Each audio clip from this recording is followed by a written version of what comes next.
Mas enfim, quando os hebreus começaram a lutar, a viver as suas vidas, eles começaram a passar por crises muito grandes.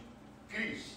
Esse povo sofreu o tempo todo. Eu não sei se você sabe que o próprio Nero transformava esse povo em vela para iluminar as ruas. Você sabia disso? Ele pegava, né? Nosso irmão dele sabe, pegava e jogava ele num tonel de cera vivo. Eles morriam queimados, e ali a cera esfriava, eles viravam uma cera, e ele botava um pavio, eles iluminavam as ruas à noite, com seus corpos mortos. Esse é o nosso povo. É o povo que hoje a gente tem tanto conforto e a gente está com dificuldade de servir a Deus. Mas esse povo, mesmo morrendo como vela, eles eram fiel a Deus. Né? Mas não se incomoda não. Veio um tempo meio difícil. A Bíblia diz que é um tempo meio difícil aí. A grande tribulação vem aí. Aqueles que forem achados e se declarar Jesus, o pescoço vai rolar. Porque é pescoço rolar. Não tem jeito. Está lá na Bíblia. Isso não é invenção minha, está na Bíblia. O pescoço vai ser cortado, né? Então, ela vê Jesus hoje. Enquanto a gente está no conforto, seja fiel. Porque momentos difíceis vão estar aí. Nós fomos perseguidos no início e vamos terminar nessa terra perseguidos. Segundo a Bíblia está escrito, né? Mas Jesus vai passar e vai levar a sua igreja para a honra e glória do nome dele. E esse povo sofria muito. E quando você começa a ler o capítulo 12, porque a gente vem do capítulo 11, que fala sobre os heróis, né? Os heróis da Bíblia, os heróis da fé, o 12 ele continua um pouquinho. A gente vai ver agora o 12, versículo 1 ao versículo 4, e depois o versículo 12 ao 49, nós vamos trabalhar nesse contexto. Hebreus. Eu botei. Tu é 29, botei 49, não sei porquê. Eu não sei. Talvez na hora que eu passei ali. Dê para mim aí.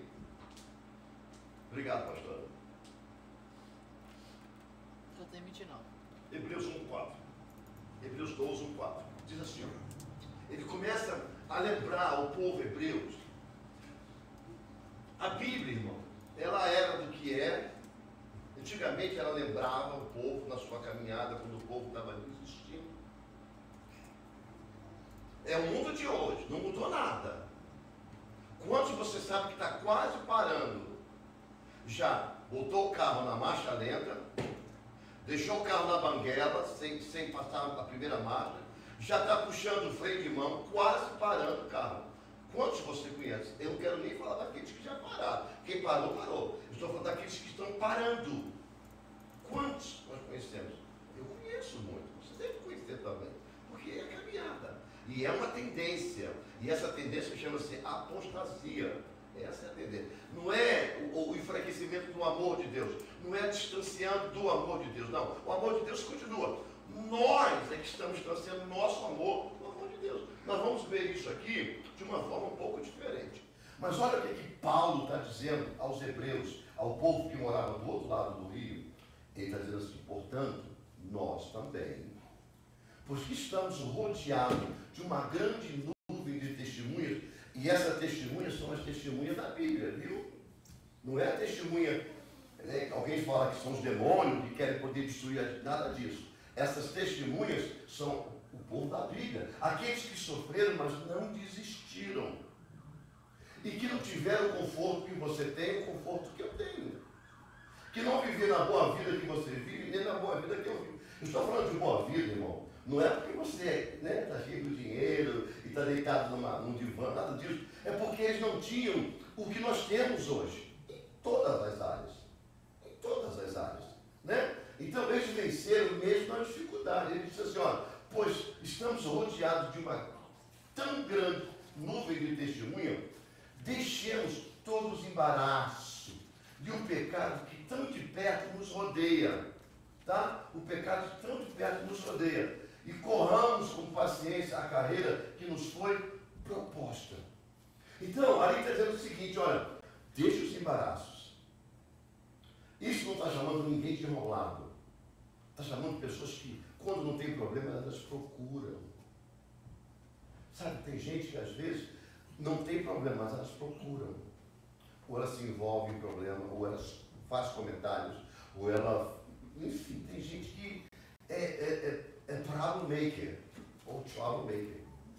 procura problema. Sabe?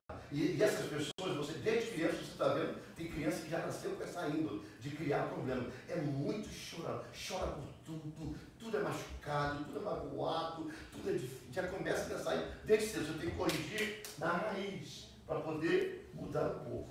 Então, quando a gente volta para embaraço, é tudo que nos prende. E quando você fica fazendo parte de problemas dos outros, você está preso ao problema.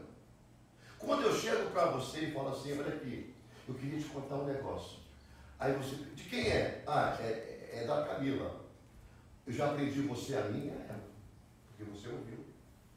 O melhor que você fala não me interessa. Eu não quero ouvir.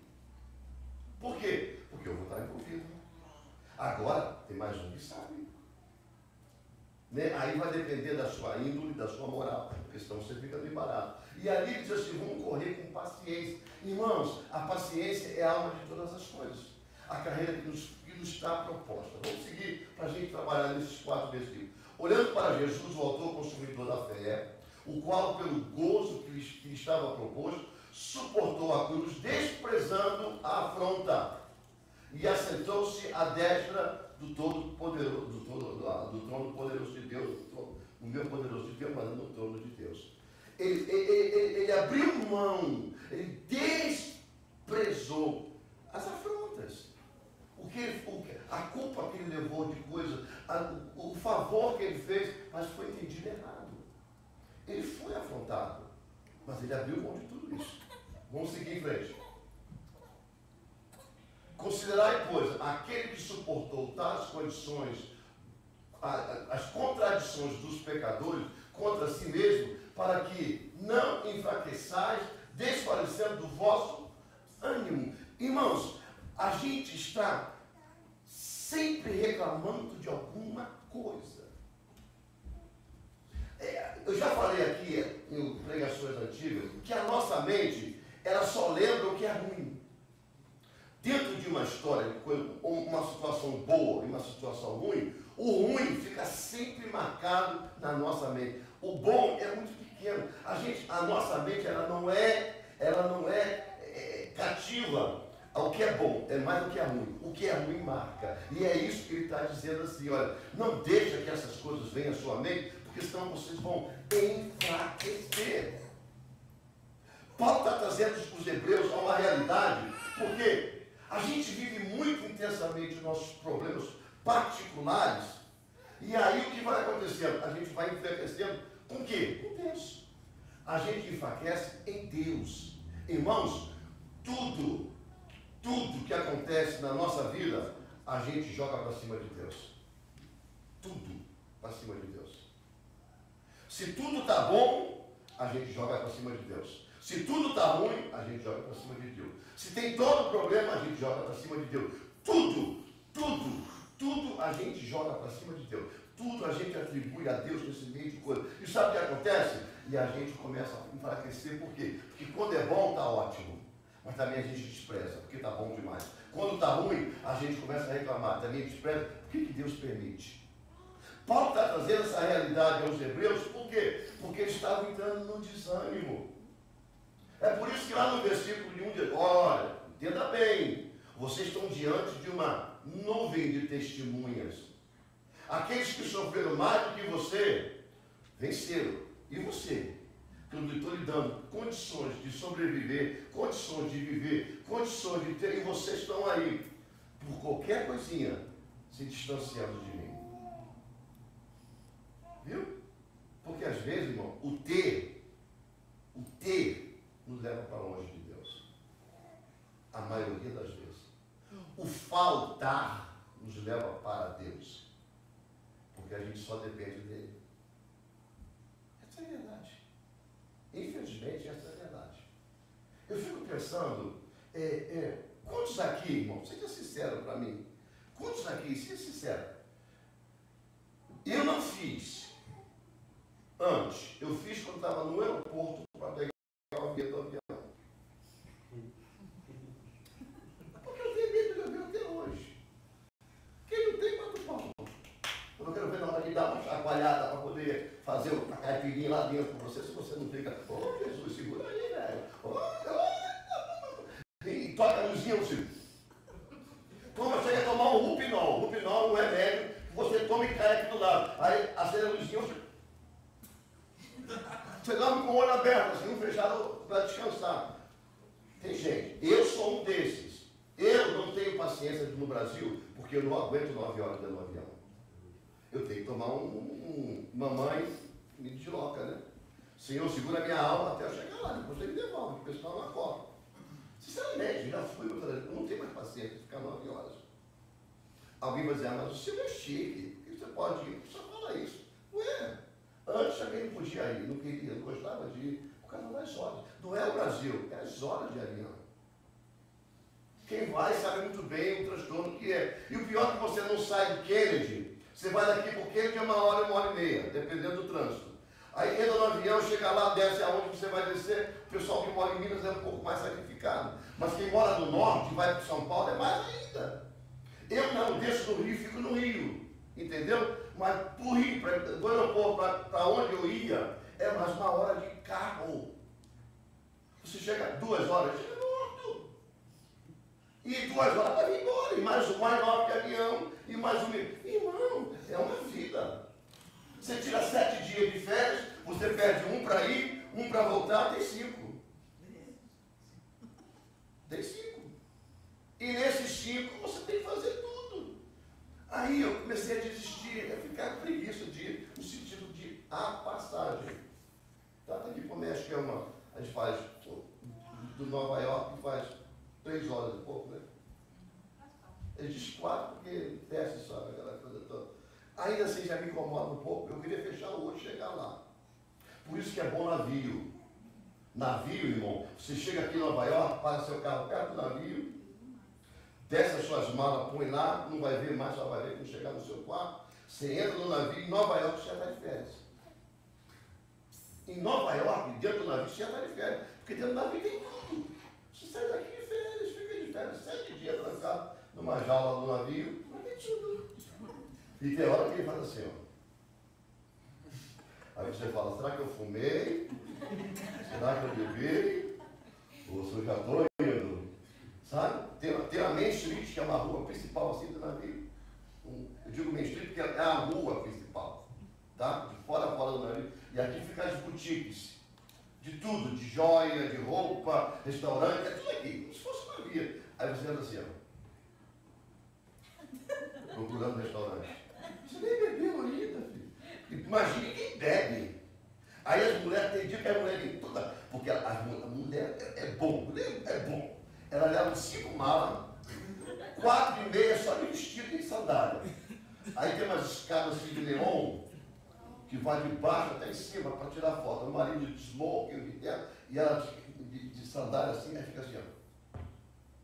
Porque o barco vira, a sandália não aguenta, porque o salto vira. É uma comédia, é uma comédia, é uma comédia. Tudo isso para dizer para vocês, para voltar dentro do contexto, que, sabe, as coisas boas a gente curte, mas a gente tem que ter um pouco de cuidado, porque elas também nos afastam do Senhor.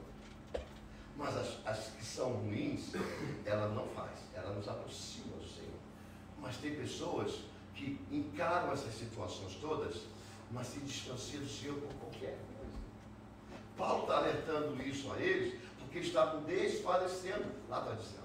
Aí no versículo de número 4, ele fala assim, ó, ainda não resististe até o sangue, combatendo contra o pecado. Ele está dizendo para nós, está dizendo para eles, vocês não tiveram que combater a morte por causa do pecado. Eu morri por vocês. Eu morri por vocês. Sabe, a gente não pode esquecer, irmão, de maneira nenhuma. Atravesse o que atravessar, passe o que passar. Lembra, quando você está diante do Senhor, quando você está diante da casa do Senhor, você está diante da palavra do Senhor, quando você está diante de uma adoração ao Senhor, lembra que é o momento de você superar todas as suas dificuldades, porque é uma fase que você está trazendo para o Senhor. Os seus problemas, a sua dificuldade, está apresentando ao Senhor. Está apresentando ao Senhor e esperando no Senhor uma provisão do Senhor. Lembra de Penina? Lembra? De Ana e Penina? Lembra? Elas subiam para poder adorar a Deus. Lembra do sacrifício de Ana? Pois é, mesmo ali, ela não ficava com cara de pobre coitada. Ela falava entre si. Mas ela ia cumprir a adoração a Deus. Até o dia que o sacerdote chegou para ela e começou a questionar. Você está cheio de mojo? Tomou vinho? Nós falamos até do vinho de ontem, né? Sobre o vinho daquela época, se tinha álcool, não. Tinha álcool, não tinha o quê? Claro que tinha. Tem dúvidas. Quantos de vocês já leu na Bíblia que tomou um porre, tanto beber? Bebia o quê? Cerveja? Não, bebia vinho. Tinha sim. Agora o que acontece? O que acontece é que ela ia, mas ela ia adorar o Senhor, esperando no Senhor uma provisão. Irmãos, às vezes a gente procura psicólogo, achando que o psicólogo vai colocar você numa linha reta. Não adianta psicólogo. Não adianta. A gente precisa, eu estou dizendo para você, não dispense um tratamento de um psicólogo, não. Não dispensa, não. É fundamental que tenha. Tem momentos que a gente precisa procurar especialista. Eu estou falando na área espiritual. A gente depende de Deus. Até para ter um bom psicólogo na nossa vida. Claro que a gente depende. Tem quantos psicólogos aí que são servos do Senhor Jesus? Mas o que a gente sempre tem que manter é o nosso foco. Por mais que a gente lute, lembra, eu quero voltar no primeiro versículo. Nós estamos diante de uma multidão que está nos olhando e nos avaliando. Está nos perguntando, por que vocês estão assim? Se eu passei por isso, vocês não passam e vocês estão desse jeito. Não desfaleça. A palavra aqui é ânimo. A palavra aqui é vai em frente. Você vai vencer, porque eu venci. É isso que Paulo está trazendo à tona para os hebreus, para que eles não morressem espiritualmente. Aí, vamos lá para o versículo número 12. Aí ele vai ser mais específico para a gente. No versículo 12, ele diz assim, portanto, tornai a levantar. Olha o que eu acabei de falar para você. As mãos cansadas. Viu, Everton? Você que bate martelo e fica na ganha, coitado, batendo para cima. E o Aldair só rindo de você ali embaixo. Cai, velho. Claro que não, estou brincando, nada. São irmãos, não vai vaquear uma coisa dessa, né? Então, cansado, e os joelhos desconjuntados. Aí ele está falando comigo. De joelho, caiu a carapuça. A minha touca caiu. Porque, irmãos, mão cansada é quando você luta em favor de alguma coisa. Não acontece. Quantos de nós estamos tentando resolver situações da nossa vida que a gente não consegue resolver? E que às vezes nós é que damos ênfase a essas situações para chegar no momento que nós estamos hoje. Quantos de nós, irmão, permitimos acontecer coisas e achamos que era coisa comum, que depois melhorava? Não melhora. Por quê? Porque nós deveríamos ter corrigido lá na frente, para não chegar ao ponto que chegou. As mãos estão cansadas, por quê? Porque parece que a gente está dando murro em parede de concreto e não estamos conseguindo vencer. Os joelhos cansados, a gente está andando, são anos na luta, anos buscando melhorar, e a gente não melhora, estamos cansados.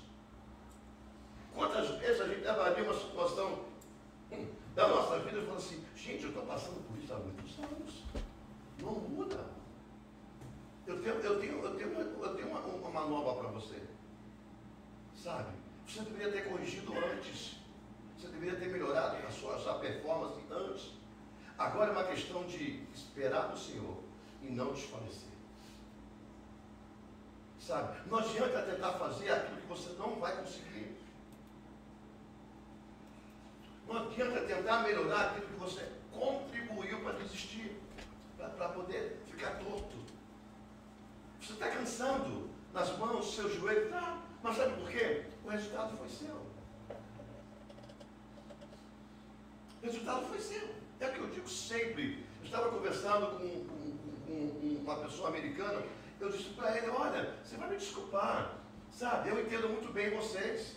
Vocês são como nós no Brasil. No Brasil a gente quer um empregozinho de segunda a sexta, de 8 às 4, de 9 às 5. Entendeu? Final de semana livre. E acabou. Compra carro, vai embora em casa de aluguel. E compra carro zero.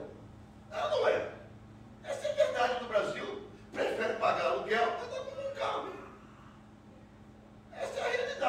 mesma coisa, quantos de nós que estamos aqui, que trabalhamos, o que trabalhamos, a gente tentou buscar esse mesmo serviço lá no Brasil, não só um, mas dois. Quantos de nós temos part-time e full-time? Quantos buscaram full-time e part-time no Brasil? Ninguém. Só tinha um. Ah, eu tenho que ir para a faculdade, eu tenho que me formar para ganhar muito no trabalho só, segunda a sábado, eu estou em casa. Não é isso a nossa concepção. Claro que é. O americano não é diferente. O americano quer fazer a mesma coisa. Mas só que o imigrante é diferente. A gente aprende nesse país aquilo que a gente não aprendeu, que ninguém nos ensinou no Brasil. A gente vem aprender aqui a dar duro. A dar duro. É por isso que tem gente nova aqui, que já tem propriedades que muito americano não tem. A idade que a gente tem. A lidar, mas o sistema. Não é sistema, é a escolha. Porque quem faz casa, quem corta madeira, prega prego, ganha dinheiro. Mas você acha que aquilo ali é uma honra para um americano pregar prego? Ah, que isso? Ele quer banco, ele quer gravata, quer terno, ele quer um trabalho de escritório. Quantos você vê você que trabalha em construção, quantos americanos você vê dentro de um grupo? Talvez um, ou talvez nenhum. Quem trabalha nessa área deve saber muito bem. Por quê? Porque eles preferem serviços melhores. Está errado?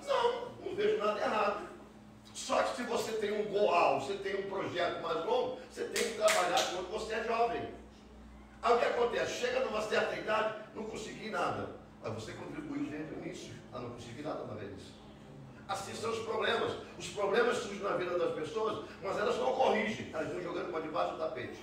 Para debaixo do tapete. Vai melhorar amanhã, vai melhorar amanhã, vai melhorar amanhã. Não melhora. Por quê? Porque ele existe. Ele existe. Tinha que ter corrigido no início, para melhorar. Então é isso que ele está dizendo assim, ó, as mãos ficam cansadas, os joelhos ficam desconjuntados, mas não desfaleça. Lembra? Vocês têm uma multidão de testemunha olhando para vocês. Fica firme, não desista não. Vamos lá, o seguinte. Ele diz assim, fazei, olha aqui, olha o que ele diz. Olha interessante esse capítulo número 12. Ele diz assim, e fazei veredas direitas para os vossos pés. Então o que ele disse agora há pouco. Agora que o negócio já está enrolado, então pelo menos comece a consertar a partir de hoje. Para que amanhã você possa viver uma vereda reta. Totalmente reta. Para que você não venha mancar. Eu estava conversando, estava conversando com a Cília sobre isso. Eu me vi andando, a minha perna ela encolheu, por causa do joelho, a cartilagem acabou. A perna encolheu, né? Até uma capa assim. Eu tive que botar uma sola que se põe dentro do sapato. A Camila me trouxe uma palmilha de água que a gente põe dentro do sapato. Você anda assim, ó, você pode estar pisando naqueles colchão de água, tá vendo aqui? Aí eu botei não é bem uma palmilha, mas é tipo um calcanhar, né? A parte de baixo assim. Na parte de trás, e ainda tem eu tenho uma outra palmilha feita pelo Fit Doctor. É um escritório só de médico de pé. Aqui tem um atrás, mas eu fiz em Denver. Ela é de acrílico, desse tamanho, acrílico. Ela tem a curva do pé, aqui ela tem um salto desse tamanho, assim, de acrílico. Tudo isso dentro desse pé, para nivelar meu corpo. Porque já atrofiou minha coluna do lado de cá, por causa do joelho. Então eu estava andando assim, porque ela ficou mais curta. Então eu tive que nivelar. É igual a pipa no Brasil, quando está dando de dar, você tem que botar uma isso aí. Não é assim? A gente põe um papel, então corta, rasga um buraco, né? Ela fica reta. Então você tem que fazer isso. Porque senão eu vou começar a manquejar do mesmo jeito.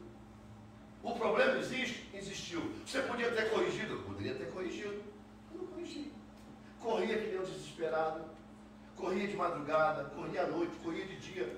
Quantas vezes eu estava na igreja, eu ia para a escola dominical de manhã, tinha a escola dominical, depois da escola dominical tinha um encerramento, que era no meio, um culto, tinha um culto à noite, aí tinha um almoço, saía do almoço, botava o short e ia correr. Que loucura!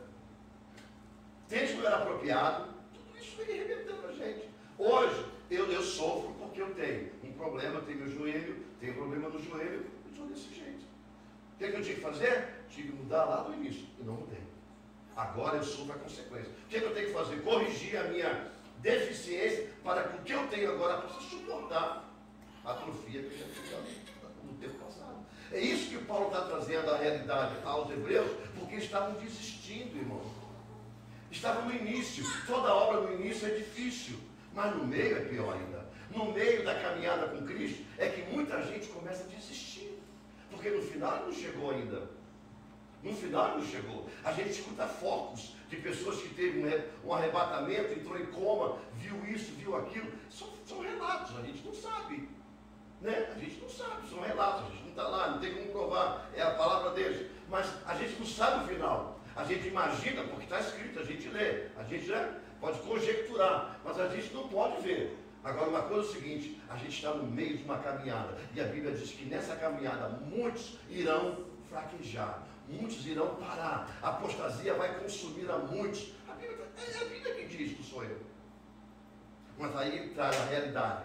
Olha, lá no tempo dos hebreus, Paulo já escreve a carta dizendo assim, não fraqueja, não desista, não pare, caminhe, porque existe uma promessa para você. Aí vamos lá.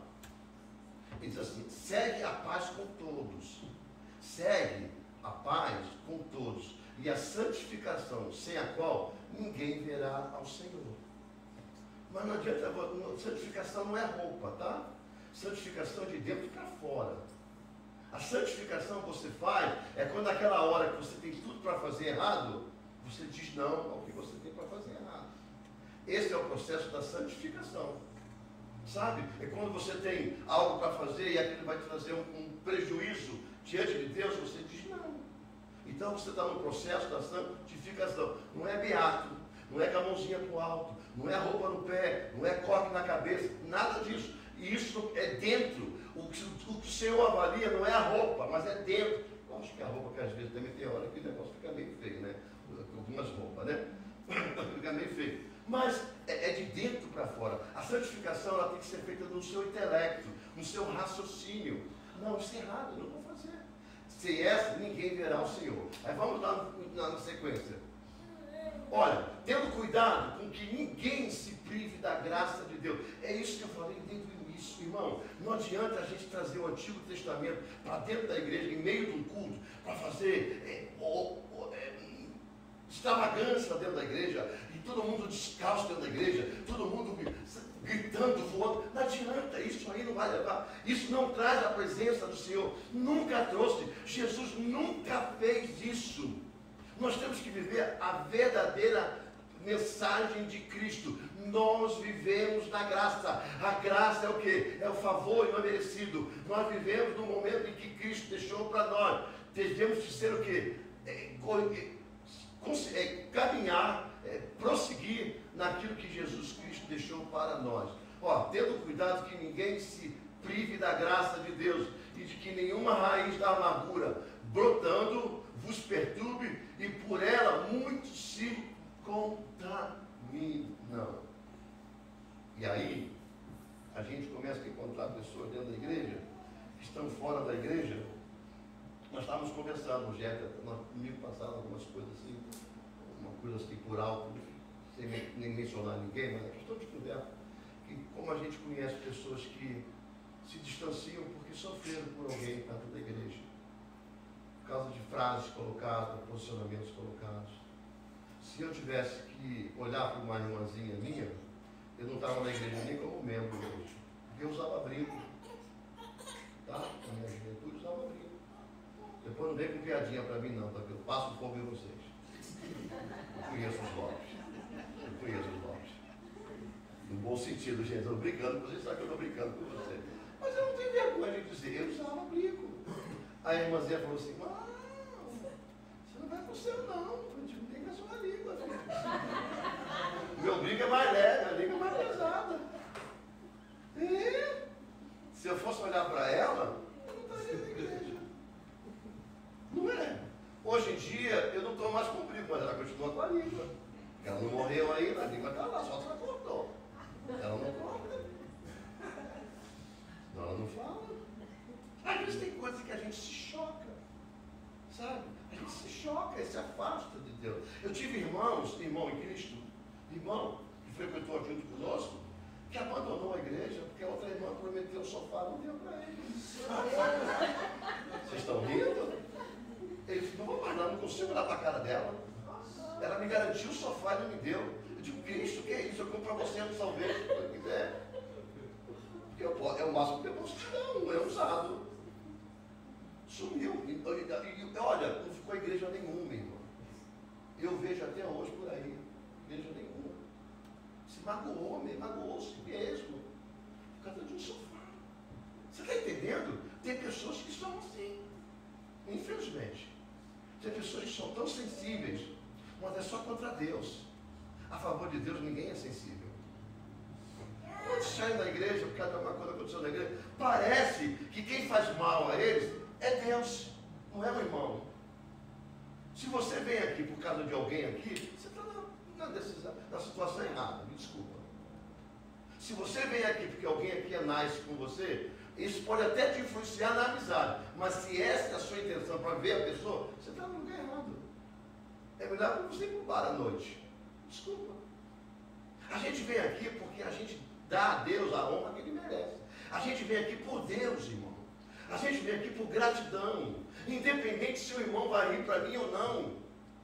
É por isso que eu sempre peço aos voluntários, quando a gente está ali, dá um abraço e sorri, pelo amor de Deus. Não perca o irmão não, porque um dia entra um atravessado e vai embora, não volta mais. Aquela igreja, ninguém ri para a gente, não nos cumprimenta. Eu, sinceramente, eu não tenho quase tempo de cumprimentar ninguém. E quando eu subo aqui, eu não cresço mais. Às vezes eu tenho que brincar daqui, né? Hoje eu só falei com o Everton, né? Hoje. Porque os demais estavam lá embaixo, a gente falou. Fui dar um abraço dele lá com saudade dele. Mas quando eu estou aqui em cima, eu tenho que brincar daqui para poder a irmã saber que eu estou sentindo falta deles. A gente ama, a gente sente falta. Porque senão eu não tenho como cumprimentá-lo. E às vezes tem uns que chegam na igreja de marcha ré. Já chegam atrasados, deixa o carro ligado na marcha ré, na vaga da porta ali. Acabou o culto, já se joga e vai embora. Você não vê mais, só no outro domingo se vier. Você não tem como conversar com eles. Eu tinha uma irmã que ela era missionária na igreja. Irmã em Cristo, tá? Não é minha irmã, em Cristo. Falava em línguas, e tinha visão, aquelas coisas que você sabe por aí. Mas ela chegava no culto, o culto era 10 horas da manhã, ela chegava lá 11h40, 11h45. Era batata, todos os diabos já sabiam. Às vezes, lá perto do meio-dia, ela chegava. Ela chegava, botava ali, aí o cara perguntou, quero acabar o culto. E perguntava os diáconos, quero acabar o culto hoje, tem alguma coisa aí? Um dia eu perguntei, minha filha, por que você veio? Você já perdeu tudo. Para com isso, olha só a pessoa, você é uma missionária. As pessoas olham para você como pastor. Para com isso. Por que com Deus você tem que ir embora tão rápido? Por que com Deus você é negligente? E ela consertou, irmão. É uma maravilha. E hoje eu vejo ela por aí fazendo orações com as pessoas falam bem dela. Não sei se foi a minha palavra, mas eu acho que ela contribui com alguma coisa. Porque eu não sei qual era o compromisso dela. O problema não era ela chegar tarde. O problema é que chegar tarde e querer ir embora. Então eu passava 15 minutos na igreja, 10 minutos na igreja. E quando acabava, sumia. Você pensa que uma pessoa dessa tem uma vida de alegria de estar no meio do corpo adorando o Senhor? Não tem, porque não vive. Sabe porque muitas das vezes as pessoas que são criadas, separadas das famílias, elas não adquirem as características da família diferente, porque é diferente o ambiente.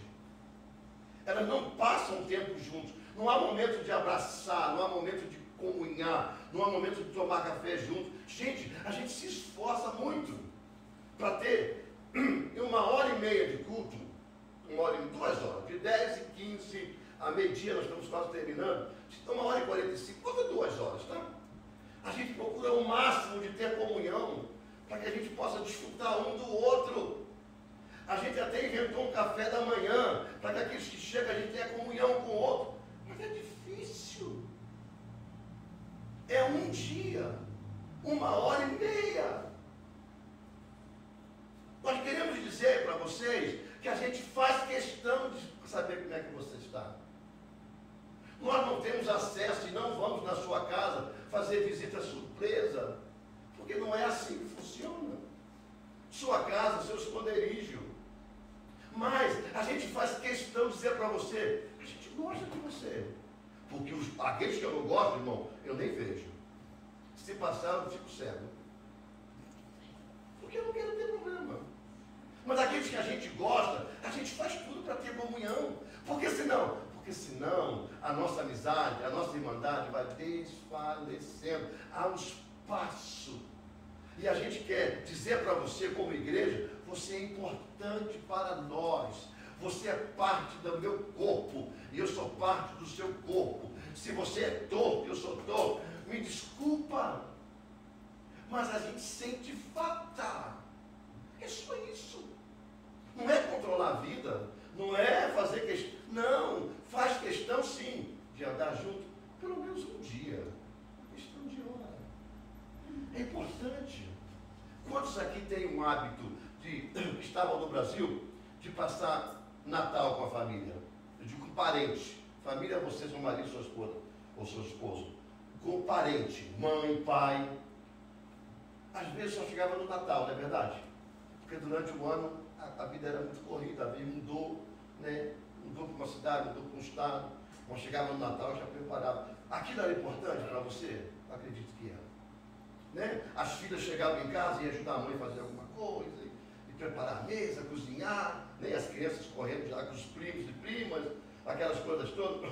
A Rosilane chegava em casa, cozinhava, deixava ali descansando, não fazia nada, e ali ia ficar descansando.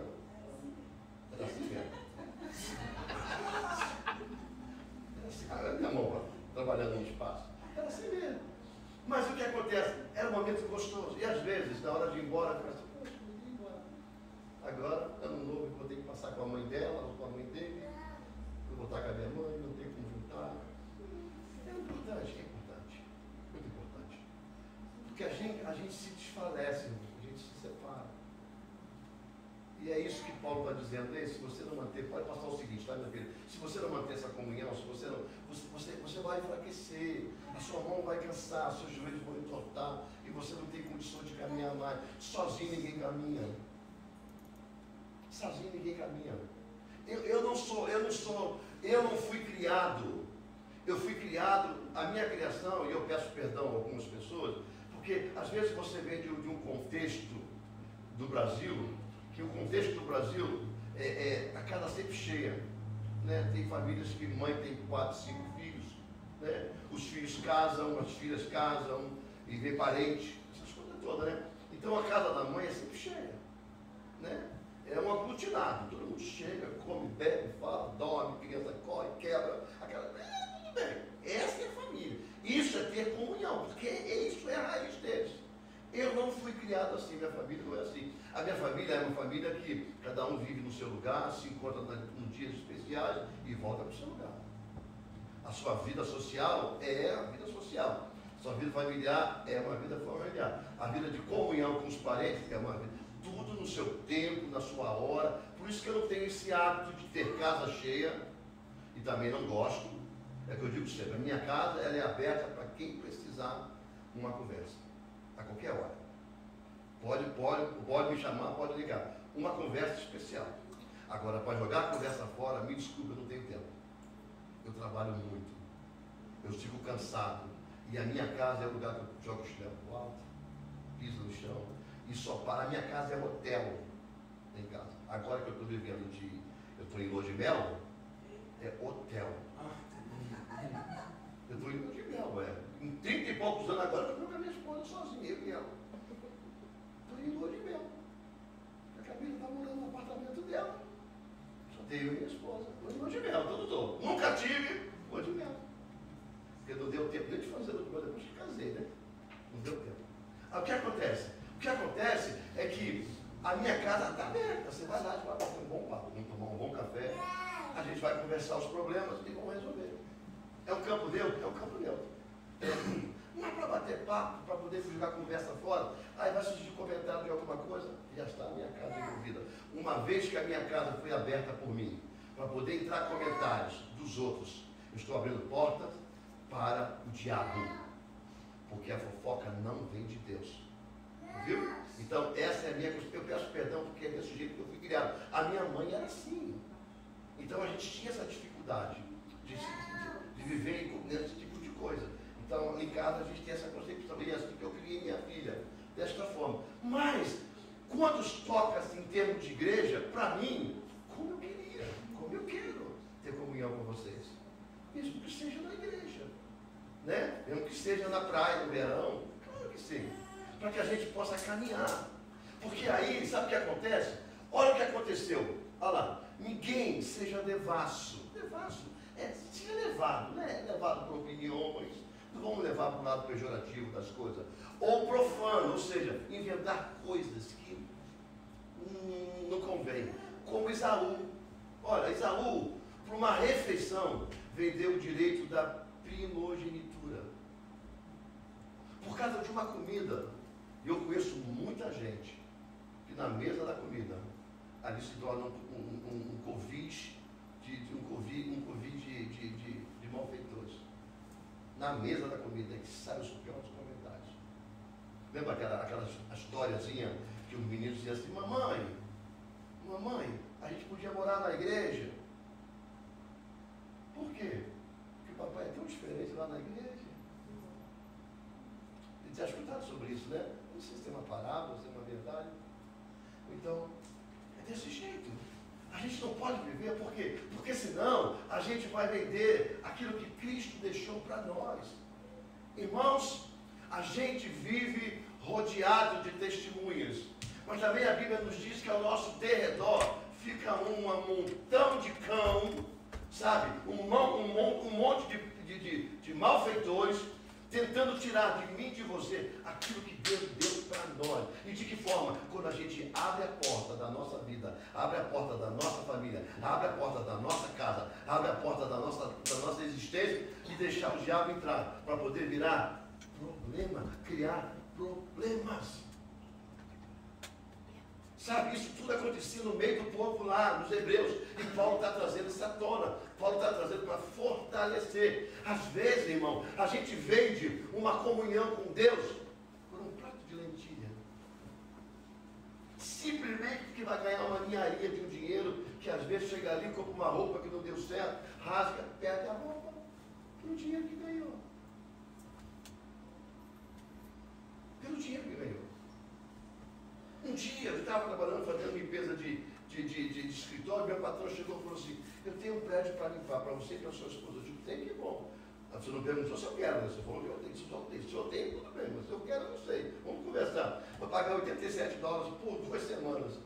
Que dia? Domingo de manhã. Eu digo: você não tem cérebro. Você não tem cérebro. $87 domingo, por 2 semanas dá o quê? R$43,50, né? Por semana? 43,50, não é isso? 87? 43 dá 86, 50 centavos dá 87. Eu digo: você não tem cérebro. Você acha que eu vou vender a minha comunhão com Cristo por R$43,50? Você está doido, nem que se fosse mais eu venderia. Não, nem que se você sabe como pastores. Domingo de manhã o senhor não me tire da minha casa. Não me tire. Se o senhor tem problema com um emprego para domingo de manhã, você pode mandar embora. Eu vou buscar outro. Aí depois ele virou para mim e falou assim: o seu posicionamento é duro. Eu digo: não, é duro, mas é verdadeiro. Eu não vou mentir para o Senhor. De jeito nenhum. Agora tem gente que vai pegar e vai deixar de ir para a igreja. $87 em 2 semanas dá para pagar alguma coisa. Dá talvez a bolsa de ação do boi lá no Brasil. E a sua vida com Deus vai morrendo. O dia que a gente, olha, a gente fica vendendo coisas que é de Deus para a nossa vida em prol de outras coisas. A gente fica trazendo coisas para o lugar aonde Deus determinou para nós e esquecendo que existe uma promessa de Deus para nós. Olha, as coisas que Deus prometeu para nós, estabeleceu para nós como um propósito, elas não podem ser deixadas de ser feitas. Mas tudo parte da salvação na cruz do Calvário, que nós estamos aqui vendo esta manhã, tá? Da vida eterna e do nosso compromisso aqui. Irmãos, você não vai cumprir propósito no céu. Você não vai evangelizar no céu. Você não vai orar pelos outros no céu. Você não vai fazer nada disso no céu. O céu é outra coisa. Agora, só que um dia você levantou a mão e eu também, e a gente chegou para o Senhor, eu prometo, chegou para o próprio Jesus. Alguém perguntou e você respondeu, yes, eu vou fazer. Eu prometo seguir esse Jesus. Eu prometo cumprir nos olhos de Jesus. Eu prometo. Tudo isso você prometeu. Mas mediante a caminhada, você vai vendendo as suas promessas a Deus por prato de lentilha, seja ele valor que for. Este homem, ele tinha todas as bênçãos do Senhor sobre ele. Mas a fome, money, l'argent, a moneda, como você queira chamar, o dólar, falou mais alto. Em forma de comida. Ele estava com fome. Ele vendeu aquilo que tinha promessa, a promessa dele, um prato de comida. Aí você fala, mas foi o irmão. Ué, às vezes é a sua mãe também que tira você da igreja. Às vezes é o seu pai que tira você da igreja. Às vezes é o seu marido que tira você da igreja. Às vezes é a sua mulher que tira você da igreja. Às vezes são seus filhos. Às vezes é o seu marido, eu não sei. Mas são pessoas próximas. Não pense que o diabo vai usar estranho, inimigo seu, para tirar você da presença dele. Vai usar quem está mais perto de você. É mais fácil de te tocar. É mais fácil de te alcançar. Você está me entendendo? E o que mais o diabo vai fazer? Distanciar você da pessoa e a pessoa de você. Porque quanto mais distante, mais fácil fica para poder botar na cabeça da pessoa algo contra você, contra mim. Claro que é. Se eu e meu irmão, que somos pastores, ouvisse o meu irmão que é pai de santo, e ele começar a jogar problema dos outros e taxar os crentes de como errado, aquelas coisas que eu não preciso falar, porque vocês imaginam, a gente fazia o quê? A gente largava Cristo. Porque o que ele estava falando é verdadeiro. Das pessoas que falavam. Mas eu não me baseio por isso, sabe por quê? Nem meu irmão se baseia, porque o que me espera não vem da boca do meu irmão. E também o que eu quero não vem, não pode vir dele. Ele não provê para mim, mas o meu Cristo, o meu Deus, o meu Senhor, ele provê e garante que vai acontecer, vai acontecer. E eu espero, porque vai acontecer. É isso que Paulo está fortalecendo a mente desses hebreus, porque são pessoas que largaram uma religião, mas estão no meio da caminhada com Cristo Jesus. Não é fácil caminhar com Jesus. Não é fácil. Mas tem uma coisa que eu te digo, existe uma promessa e ela vai se cumprir. É por isso que no último livro vem escrito ao que vencer, ao que vencer, ao que vencer, 7 vezes. Vencer o quê? Isso tudo aí, ó, que a gente está vendo. Não adianta, porque senão a gente não chega a lugar nenhum. Os hebreus lutaram, sofreram, cansaram, passaram mal, foram humilhados, foram torturados. Mas Paulo está dizendo, espera, rapaz, aquilo que está prometido vai acontecer, não abre mão. Olha, aqueles lá atrás sofreram, olha, já nessa época, sofreram mais do que vocês, eles não abriram mão. Vocês agora vivem uma época diferente, não abram mão. E agora ele diz para nós, porque a Bíblia é a mesma de ontem e de hoje, e vai ser amanhã. Ele continua dizendo, não abra mão, porque a promessa existe e ela vai se cumprir. Não abra mão. Às vezes, irmãos, a gente anseia tanto por alguma coisa, em prol da nossa vida, da nossa casa, da nossa família, do nosso trabalho, seja lá onde for, anseia tanto, que a gente às vezes toma até o lugar de Deus. E Deus está assim, enquanto eles não entenderem que sou eu que faço, não eles, não adianta. Eles vão pedir, eles vão orar, não adianta. É eu que vou cumprir, é eu que vou fazer no meu tempo. Às vezes, o tempo de Deus está longo porque nós contribuímos no início, para que o tempo hoje seja longo. Você entendeu? Início. Quando eu chego para as pessoas e aconselho as pessoas a envolver os filhos na casa do Senhor, pequenos, a cumprir os mandamentos do Senhor, pequenos. Sabe por quê? Porque quando chegar na hora de uma cabeça minha, que o mundo dá a concepção na cabeça de cada um, quem é pai sabe muito bem, não vou entrar em detalhes porque nós temos jovens, sabe muito bem, os pais sabem muito bem o que eu estou falando. Quando chegar nessa época, existe um temor, e temor,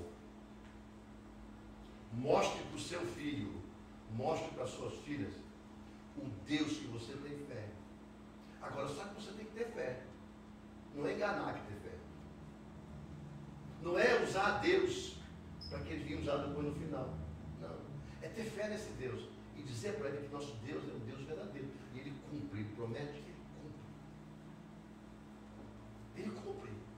Seja um homem e uma mulher de fé, para que os seus filhos vejam em vocês um homem e uma mulher de fé. Porque vai chegar um dia que eles ou elas vão dizer assim: eu não abri mão no Deus que meu pai tinha fé. Funciona, irmão. Funciona. Acredite em mim, funciona. Sabe, se a gente parar para dar ouvido aos que são mais velhos do que nós, e pararmos de se achar autossuficiente na minha vida, my way, como é que é? Que diz? My way or the highway? The my way or the highway. É do meu jeito, então vai para a rua, vai para a estrada, vai embora. Começa a ouvir. Existe valor nos conselhos de quem tem mais experiência. Lógico que a gente tem que olhar quem, é verdade? Tem uns desvarados por aí. Existe valor. Acredite. Acredite. Acredite. O Senhor não vai deixar. Põe aqui o tema para mim. O Senhor não vai deixar. Se você ler esse livro de Hebreus, ele tem 2 subtítulos da Bíblia. Você vai entrar Deus de lembranças, pelo menos da minha, e os avisos e conselhos de Paulo. Sabe, eu trouxe essas lembranças e conselhos porque é necessário que você ouça as lembranças que Deus deixou para nós através da história, né? E aceita o quê? Aceite o conselho, porque se você aceitar o conselho, você vai entrar dentro da atmosfera do que é palavra com Deus, do que é viver com Deus. Nós, pais, nós somos geradores de nossos filhos no amanhã. Nós. Agora, uma coisa eu te digo: confie em Deus. Tem momentos na vida da gente, a gente que já criou filho, aqui tem pessoas que já criaram filhos, né? Outros estão criando, outros estão começando a criar. A gente chega lá na frente, que você vai chegar com a cabeça erguida e dizer assim: eu, até aqui eu fiz. Tudo que eu tinha que fazer, eu cumpri para fazer. Agora, o que me resta fazer é entregar na mão de Deus e orar. E não abrir mão dos seus princípios. Seus princípios, não é o princípio deles. Seus princípios.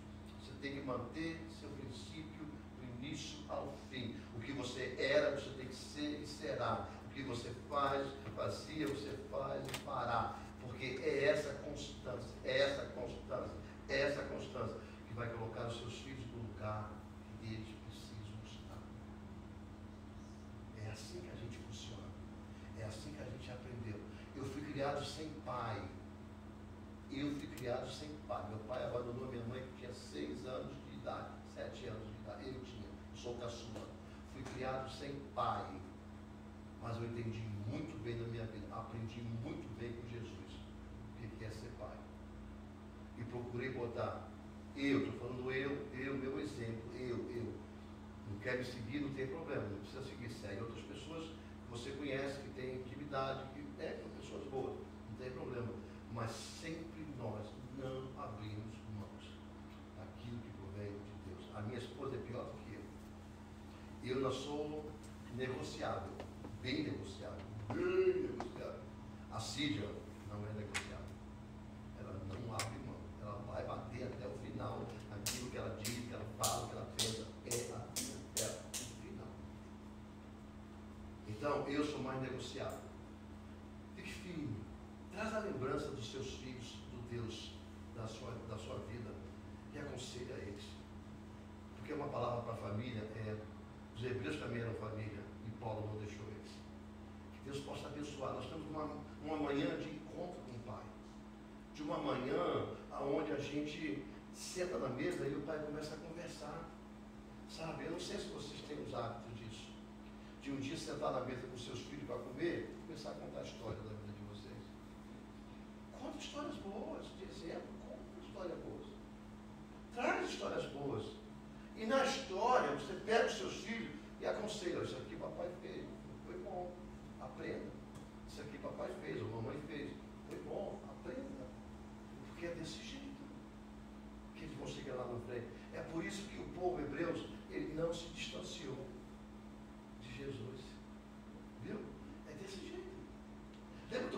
saíram do Egito? Lembra? Lembra o que Deus fez por eles? Quantas coisas Deus fez? Aí quando ele atravessa, quando ele chega lá na beira do Mar Vermelho, que ele não tinha por onde caminhar, correr, o que acontecia? O que aconteceu? Eles foram contra Deus. Começaram a criticar o próprio Deus, que tinha feito aquilo tudo para ele. Ele agora nos tirou de lá. Lá tinha melão, lá tinha cebola, lá tinha carne, lá tinha cerveja. Agora vai fazer a gente morrer aqui na beira da praia. Pois é. Não morreram não, conta história até hoje. O mar se abriu e eles passaram. Que Deus tudo faz, tudo pode. Esse é o Deus que a gente tem que lembrar. Esse é o conselho que a gente tem que fazer. Que Deus abençoe a vida de vocês nessa manhã. Que Deus abençoe as nossas vidas. Não abra mão daquilo que se chama lembrança do Senhor. E sempre mantenha o conselho dos seus filhos. Porque senão a gente perde o controle dos nossos filhos. E eles vão enfraquecendo na fé. Enfraquecendo em Cristo. É isso que a gente faz. Eu conversei com um americano e ele falou assim, por que você não faz curso em pregação em inglês? Eu digo, para quê? Se a minha colônia todinha são brasileiros. Eu não vou ensinar ele por inglês, a inglês você aprende na rua. O que eu tenho para ensinar deles é em Cristo Jesus. Eu preciso ensinar de Deus para eles. Na minha língua, para que eles entendam. Na minha língua, para que eles entendam. O povo de Deus ficou no Egito por 400 anos. E qual é a língua que eles falavam? A língua deles. Em que língua eles adoravam? Na língua deles. Eles não perdiam as suas origens. Por quê? Porque eles tinham que passar para os filhos os ensinamentos. É mais fácil entender. É mais fácil você provar para os seus filhos na sua língua aquilo que você sente com Deus do que procurar palavras em outras nações. Idioma não edifica uma vida com Deus. Não edifica. O que edifica é umas palavras verdadeiras. Agora, se o filho nasceu aqui, não fala inglês. Se o filho nasceu aqui, se você tem esse projeto das coisas. Que Deus abençoe a nossa vida. Deus abençoe a nossa família, a nossa casa, nossa caminhada. Em nome do Senhor Jesus Cristo. Amém? Vamos passar para o nosso momento de ceia nessa manhã. Em nome do Senhor Jesus Cristo. Vamos meditar um pouco nessa palavra do Senhor no livro de Coríntios, capítulo 11.